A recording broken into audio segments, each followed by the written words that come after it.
గోదావరి, సబరి నదుల ఉధృతితో ముంపు మండలాల్లో ఆందోళన తీవ్రమవుతోంది. పరిస్థితిని సమీక్షించేందుకు పోలవరం జిల్లా కలెక్టర్ కె. దినేష్ కుమార్ స్వయంగా రంగంలోకి దిగారు. కూనవరం మండలం సబరికొత్తగూడెం, వియపురం మండలం శ్రీరామగర్ వరద ప్రభావిత ప్రాంతాల్లో ఆయన ఆకస్మిక తనిఖీలు చేపట్టారు. బాధితులకు ఏర్పాటు చేసిన రిలీఫ్ క్యాంపులు, మెడికల్ క్యాంపులను సందర్శించి తాగునీరు, ఆహారం, పారిశుధ్యంపై అధికారులకు కీలక ఆదేశాలు జారీ చేశారు.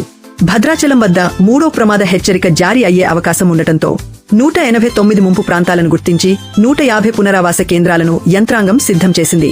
అత్యవసర సహాయం కోసం 32 బోట్లతో పాటు వైద్యాధికారులను అప్రమత్తం చేశారు. ప్రజలు ఎలాంటి పుకార్లను నమ్మవద్దని, అత్యవసర పరిస్థితుల్లో ప్రభుత్వం ఏర్పాటు చేసిన హెల్ప్ లైన్ నంబర్లను సంప్రదించాలని కలెక్టర్ కోరారు. దాన్ని బేస్ చేసుకుని ఒక థర్డ్ వార్నింగ్ తర్వాత ఈ రోజు ఇంకా ఫర్దర్ గా మనకి ఎటువంటి రెయిన్ లేకపోతే థర్డ్ వార్నింగ్ నుంచి మనం సెకండ్ వార్నింగ్ కి, ఆ తర్వాత అలాగే ఫస్ట్ వార్నింగ్ కి కూడా మనకి తగ్గేటటువంటి అవకాశం ఉంది.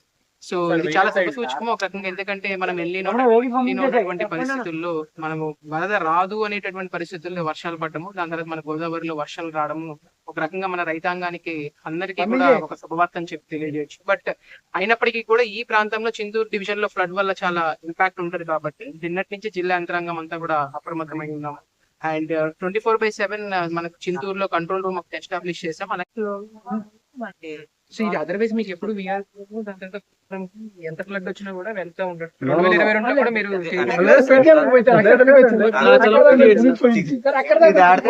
వాటర్ పైకి వస్తాయి